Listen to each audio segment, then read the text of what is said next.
அல்லேலூயா. கர்த்தருக்கு புதுப்பாட்டு பாடுங்கள். பரிசுத்தவான்களின் சபையிலே அவருடைய துதி விளங்குவதாக.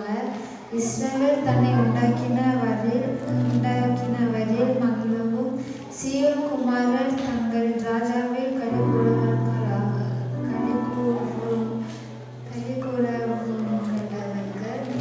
அவருடைய நாமத்தை நடனத்தோடே துதித்து தம்புரினாலும் கிணறத்தினாலும் அவரை கீர்த்தனம் பண்ண கடவர்கள். கர்த்தர் தம்முடைய ஜனத்தின் மேல் பிரியம் வைக்கிறார். சாந்த குணமுள்ளவர்களை இரட்சிப்பினால் அலங்கரிப்பார். பரிசுத்தவான்கள் மகிமையோடே களிகூர்ந்து தங்கள் படுக்கைகளின் மேல் கெம்பீரிப்பார்கள். ஜாதிகளிடத்தில் பழிவாங்கவும் ஜனங்களை தண்டிக்கவும் அவர்களுடைய ராஜாக்களை சங்கிலிகளாலும் அவர்களுடைய மேன்மக்களை இருப்பு விளக்குகளாகவும் கட்டவும் எழுதப்பட்ட நியாய தீர்ப்பை அவர்கள் பேரில் செலுத்தவும் அவர்கள் வாயில் கர்த்தரை உயர்த்தும் துதியும் அவர்கள் கையில் இருபுறமும் கருக்குள்ள பட்டயமும் இருக்கும். இந்த கணம் அவருடைய பரிசுத்தவான்கள் யாவருக்கும் உண்டாகும். அல்லேலூயா. பிரெஞ்சில் படிக்காதவர்கள் பைபிள் இருந்தா கொண்டாங்க. பிரெஞ்சில் படிக்காதவர்கள். Délivrez-moi des hommes méchants, préserve-moi des hommes violents, qui méditent des mauvais desseins dans leur cœur, et sont toujours prêts à faire la guerre. Ils aiguisent leur langue comme un serpent, ils ont tous sur leurs lèvres un venin d'aspi. Éternel, garantis-moi des mains du méchant, préserve-moi des hommes violents, qui méditent de me faire tomber. Les orgueilleux me tendent un piège et des filets, ils placent des raies le long du chemin, ils me dressent des embûches. Je dis à l'Éternel, tu es mon Dieu. Éternel, prête à l'oreille à la voix de mes supplications. Éternel, Seigneur, force de mon salut, tu couvres ma tête au jour du combat. Éternel, tu n'accomplis pas les désirs du méchant. Ne laisse pas réussir ses projets de peur qui nous sont glorifiés. Que sur la tête de ceux qui m'environnent retombe l'antiquité de leur œuvre. Que les charbons hardes soient jetés sur eux, qu'ils les précipitent dans le feu, dans des abîmes d'où ils ne se relèvent plus. L'homme dont la langue est fausse ne s'affermit pas sur la terre, et l'homme violent le malheur n'entraîne à sa perte. Je sais que l'Éternel fait droit aux misérables, justice aux indigents. Oui, les justes célébreront ton nom, les hommes droits habiteront devant ta face. எல்லாரும் ஒன்றாக சபையாக நாங்கள் படிப்போம். அல்லேலூயா. கர்த்தருக்கு புதுப்பாட்டை பாடுங்கள். பரிசுத்தவான்களின் சபையிலே அவருடைய துதி விளங்குவதாக.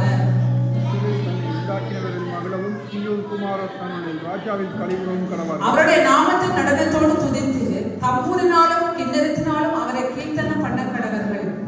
தம்முடைய ஜனத்தின் மேல் பிரியம் வைக்கிறார். சாந்த குணமுள்ளவர்களை ரட்சிப்பினால் அலங்கரிப்பார். பரிசுத்தவான்கள் மகிமையோடு களிகூர்ந்து தங்கள் படுக்கைகளின் மேல் கெம்பீரிப்பார்கள்.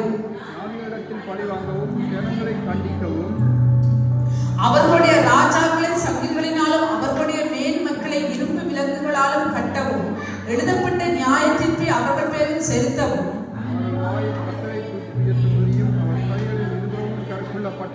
எல்லாரும் சேர்ந்து நம்ம சபையார் படிப்போம். இந்த கனம் அவருடைய பரிசுத்தவான்கள் யாவருக்கும் உண்டாகும். அல்லேலூயா. ஆமென். அல்லேலூயா. அவருடைய பரிசுத்தவான்களுக்கு இந்த கனம் உண்டாகும். ஆமென். அல்லேலூயா. எல்லாரும் கண்களை மூடி நாங்கள் ஆராதனை கூட கடன் சொல்றோம். அல்லேலூயா. ஸ்தோத்திரம் ஆண்டவரே. அப்பா நாங்கள் ஸ்தோத்தரிக்கிறோம் அப்பா. அல்லேலூயா.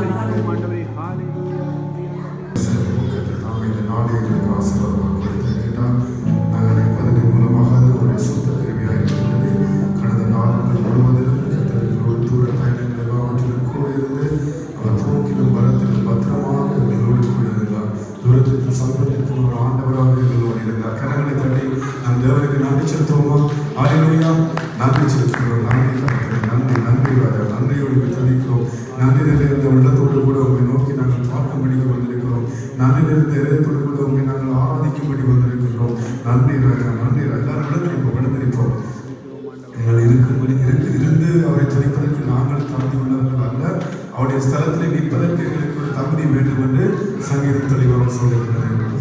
நீதிமான்களே கர்த்தருக்குள் மகிழ்ந்து களிகூருங்கள். செம்மையான இதயமுள்ளவர்களே நீங்கள் எல்லாரும் ஆனந்த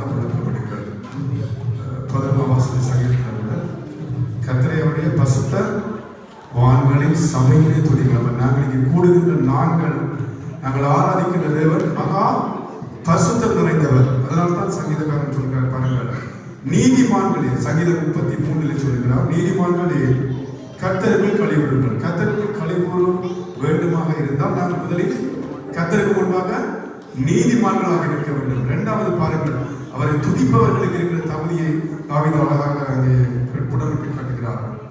துதி செய்வது செம்மையானவர்களுக்கு. யாருக்கு?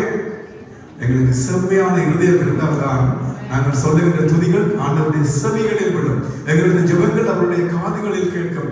செம்மை இல்லாமல், தூய்மையான இதயம் இல்லாமல் நாங்கள் தேவனை ஆராதிக்க முடியாது. ஏனென்றால் கர்த்தர் மகா பரிசுத்தர். அவர் பரிசுத்தர், பரிசுத்தர், பரிசுத்தர். வானமும் பூமியும் அவர் மகிமையால் நிறைந்திருக்கின்றன. அங்கே அடுத்த வசனத்தில் சொல்லுகின்றார், சுரமண்டலத்தினால் கர்த்தரை துதித்து 10 நரம்பு வீணையினாலும் கீர்த்தனம் பண்ணுங்கள். வருவனே அவர் சொல்றாரு, அவருக்கு புதுப்பாட்டை பாடுங்கள், ஆனந்த சத்தத்தோடு வாத்தியங்களை நேர்த்தியாய் வாசியுங்கள். பிள்ளைகளே விளங்குதா? ஆனந்த சத்தத்தோட வாத்தியங்களை கூட நேர்த்தியாக வாசிக்கும்படி கர்த்தர் விரும்புகிறார். எனவே கர்த்தர் நேர்த்தி உள்ளவர். அவர் ஆராதனையில் பிரியமுள்ளவர். அவர் ஆராதனைக்கு பயப்படுகின்றவர். அவர் துதிகளிலே வாசம் செய்கின்றவர். அதனால்தான் தாவீது அவ்வளவு பெரிய குமார அந்த தேவாலயத்திலே ஏற்படுத்தினான். அத்தனை வாத்தியங்களையும் தானே செய்து கர்த்தரை 10 நரம்பு வீணையினாலும், எக்காலத்தாலும், கைத்தாளத்தாலும், சுரமண்டலங்களினாலும் எல்லாவற்றோடும் அவரை துதியுங்கள் என்று அவர் துதிக்கு பாத்திரராக இருக்கிறார். ஆமென். அந்த துதிகள் மகிமை நிறைந்தவரை நாங்கள் துதிக்கின்ற பொழுது எங்களது உள்ளங்கள் தூய்மையாக இருக்க வேண்டும். நாங்கள் நேர்த்தியாக பாடல்களை பாடி, ஆமென். என்னால் இசைக்கு ஒரு அளவு இருக்கிறது, ஒரு நேர்த்தி இருக்கிறது, ஒரு ஒழுங்கு இருக்கிறது. அந்த ஒழுங்கு இல்லைன்னா அது இறைச்சல். ஒழுங்கு இல்லாத சத்தத்துக்கு என்ன பேர்? இறைச்சல். அது எங்களை காதுக்கு குடையிற மாதிரி இருக்கும். ஒரு ஏற்றம், ஒரு இறக்கம், ஒரு அமைதி, ஒரு சமஸ்தானம் இருக்கின்ற பொழுது அந்த இசையை நாங்கள் லயிக்கக்கூடிய மாதிரி இருக்கும். அப்படிப்பட்ட துதியோடு, அந்த நேர்த்தியான பாடல்களோடு, நேர்த்தியான இசை வாத்தியங்களோடு தன்னை துதிக்கும்படி கர்த்தர் விரும்புகிறார். ஹல்லேலூயா. நாங்கள் எல்லாரும் கண்களை மூடுவோம். கர்த்தர் நல்லவர். கர்த்தர் எங்களை நோக்கி பார்க்கிறார். அவருடைய கண்கள் நீதிமன்றங்கள் நோக்கமாக இருக்கிறது. அவருடைய கண்கள் இந்த பூமியிலே நான் என்ன செய்கிறேன், என்ன பாடுகிறேன், என்ன சொல்லுகிறேன், என்ன பேசுகிறேன், என்ன செயல்களை செய்கிறேன் என்று என் மீது நோக்கமாக இருக்கின்றது. பூமி எங்கும் சுற்றி பார்த்து தேவனுடைய கண்கள் என்னையும் உங்களையும் நோக்கி கொண்டிருக்கிறது. மகனே, மகனே, நீ என்ன செய்து கொண்டிருக்கிறாய்? மகனே, நீ ஆயத்தமாக இருக்கின்றாயா? இதோ உலகத்தின் முடிவு பரியந்தம் நான் உன்னோடு கூடியிருப்பேன் என்று சொன்னவர். உலகத்தின் முடிவு சீக்கிரம் நெருங்கிக் கொண்டிருக்கிறது. அவர் சீக்கிரம் வரப்போகிறார். நம்முடைய எத்தனை பேர் அவருக்கு எதிர்கொண்டு போக, அவர்கள் ராஜாவை எதிர்கொண்டு அவரை வரவேற்பதற்கு ஆயத்தமாக இருக்கின்றோம். பரிசுத்த வான்களுடைய சபையிலே கர்த்தரை துதியுங்கள். துதி செய்வது செம்மையானவர்களுக்கு தகுதியாகும். ஆமாம் கர்த்தாவே, எங்கள் உள்ளங்களை செம்மைப்படுத்துங்க, எங்கள் சிந்தனைகளை செம்மைப்படுத்துங்க. அப்பா, எங்கள் சிந்தனைகள் எல்லாம் ஒழுங்குபடுத்தட்டும். எங்கள் ஆவி, ஆத்மா, சரீரம் யாவிலும் உன் முழு பலத்தோடு, உன் முழு ஆத்மாவோடு, உன் முழு மனதோடு உன் தேவனை அன்பு உருவாயாக இருக்கிற வார்த்தையின்படி அந்த முழு மனதோடும் நாங்கள் துதிக்கப்பட்டீங்க. எங்களுக்கு உதவி செய்யுங்க, உதவி செய்யுங்க, வழிநடத்துங்க, வெல்லப்படுத்துங்க. கர்த்தரின் ரட்சிப்பானவர், கர்த்தரின் வெளிச்சமானவர். ஆமென். ஆகையினாலே நான் யாருக்கும் பயப்பட மாட்டேன். கர்த்தரின் ஜீவனுக்கு அரணானவர். நான் யாருக்கு அஞ்ச முடியும்? இதோ கர்த்தர் என்னை மீட்கிறவராக இருக்கிறார். ஹல்லேலூயா. கர்த்தர் எனக்கு உயிர் தருகின்ற, எனக்கு உயிர் தந்த, என்னை உருமாற்றம் செய்ய போகின்ற மகா வல்லமை உள்ளவராக இருக்கிறார். ஹல்லேலூயா. அப்படிப்பட்ட நல்ல தேவனை ஆராதிக்க போகின்றோம். நன்றி ராஜா, நன்றி ராஜா. ஹல்லேலூயா. ஸ்தோத்திரம் அப்பா. அப்பா பிதாவே, அப்பா பிதாவே, ஆராதிக்கின்றோம், ஆராதிக்கின்றோம். அப்பா பிதாவே,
எப்படி கைக்குள்ளே நசுங்கி வருமோ அப்படிப்பட்ட பசு பொண்ணாக இருக்குமா தேவனுடைய தலை.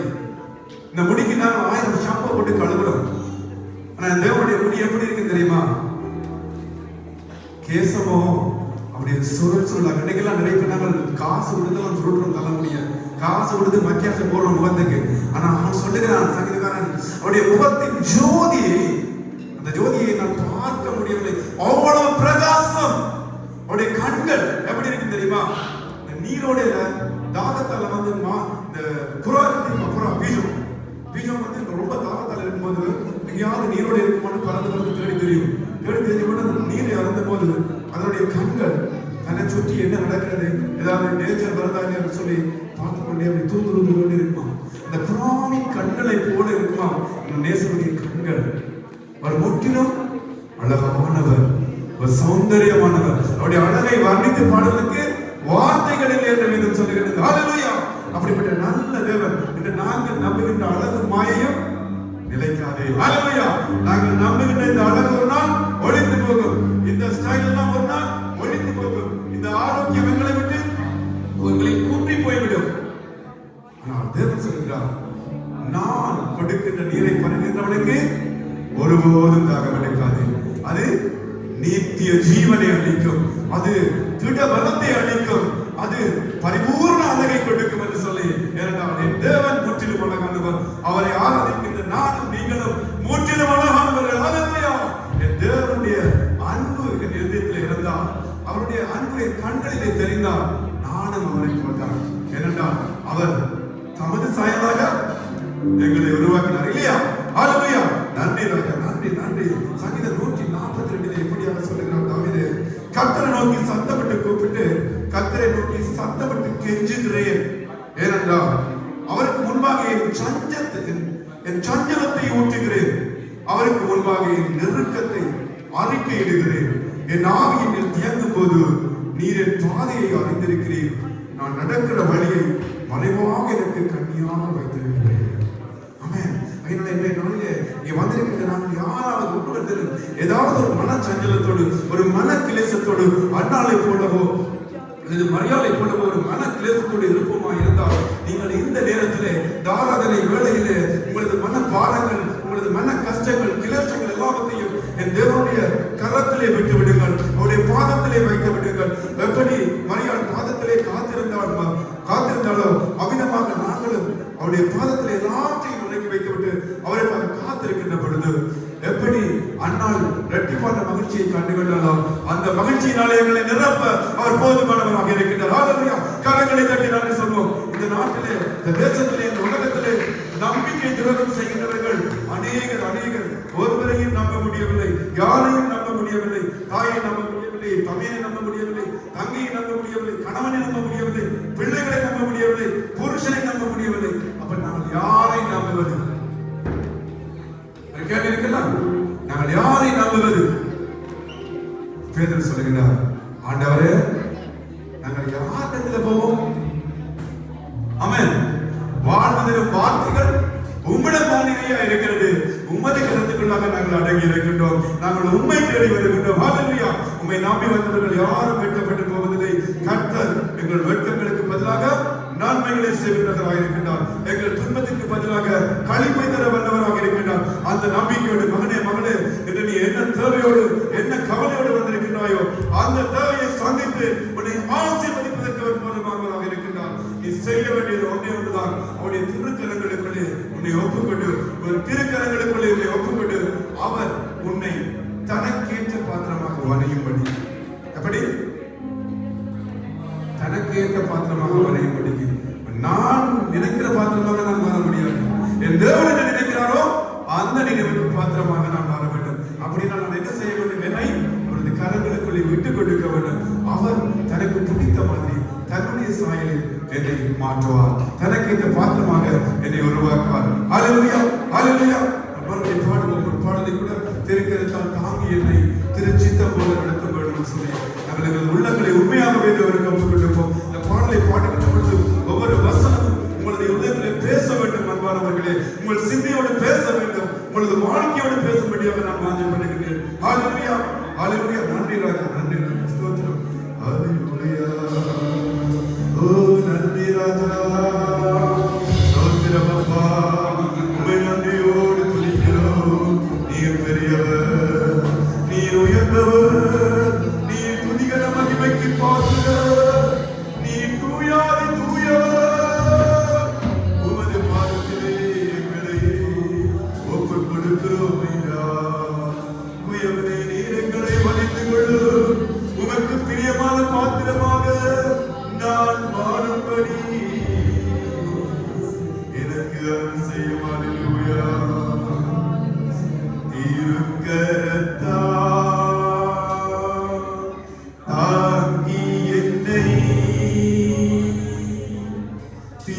திருச்சித்தம்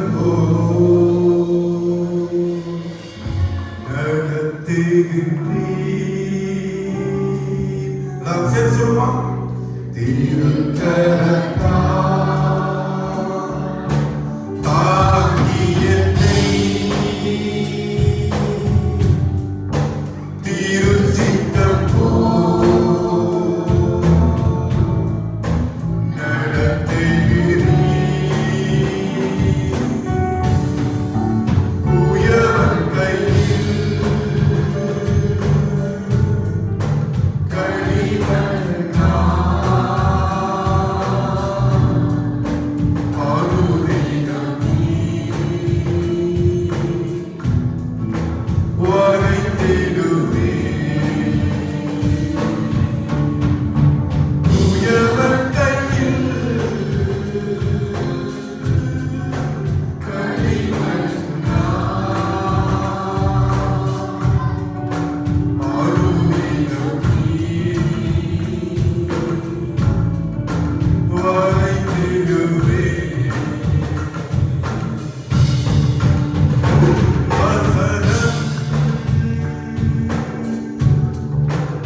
கட்டாம ஊழியம் பண்ணியிருப்பாங்க.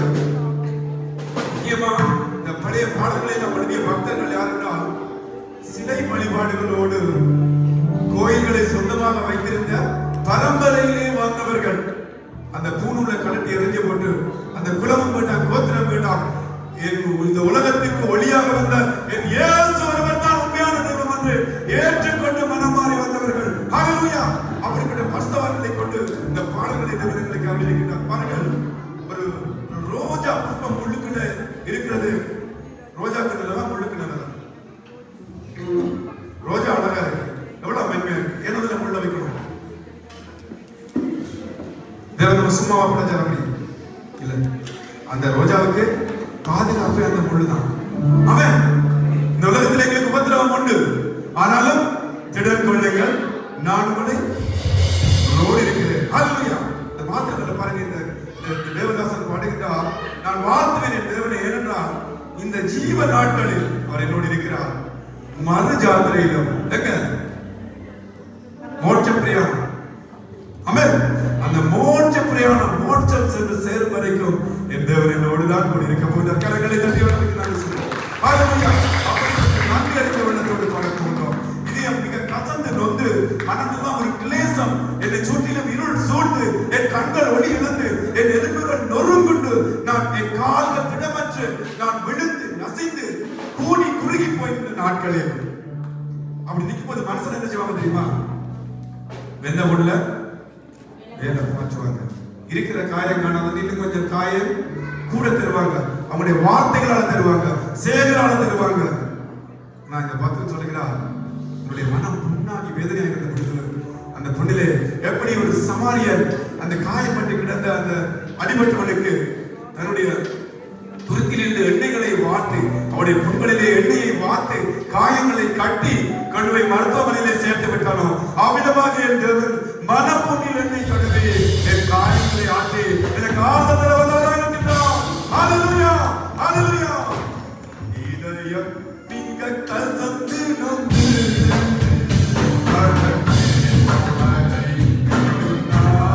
நன்றியோடு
ஹalleluya.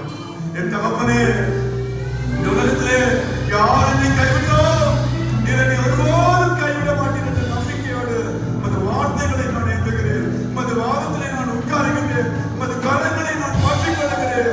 இந்த உலகத்தில் யார் என்னை கைவிட்டாலும் யார் என்னை மறந்தாலும் நீர் ஒருபோதும் என்னை விட்டு விலகாத நேசம் என் மீது வைத்திருக்கின்றேன். அந்த நேசத்திற்காக எனக்கு நன்றி செலுத்துகிறேன்.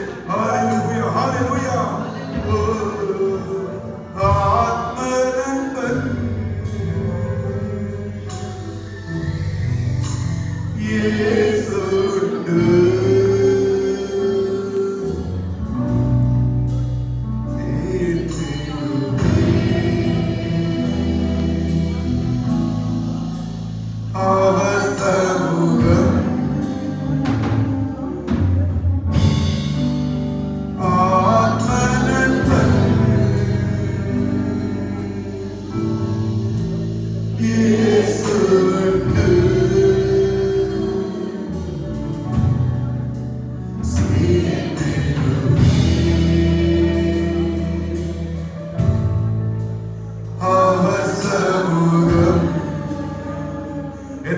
விசுவாசம் இருக்கிறது. கரங்களை தட்டி நாங்கள் ஆண்டவருக்கு நன்றி செலுத்துவோமா? என் தேவனின் ஒரு ஆத்மீகமாக இருந்து என்னை இறுதி வரைக்கும் வழி நடத்தி செல்வார். இந்த உலகத்தின் உபாதைகளுக்கும் நெருக்கங்களுக்கும் சாத்தானின் சவால்களுக்கும் எதிர்கொண்டு போவதற்கு என் தேவன் எனக்கு முன்பாக செல்வார். அவன் நான் உனக்கு முன்பாக செல்வேன், கோணனை செவ்வையாக்குவேன் என்று சொல்லியிருக்கிறார். ஏனென்றால் அவர் என்னை பேர் சொல்லி அழைத்திருக்கிறார். ஹalleluya.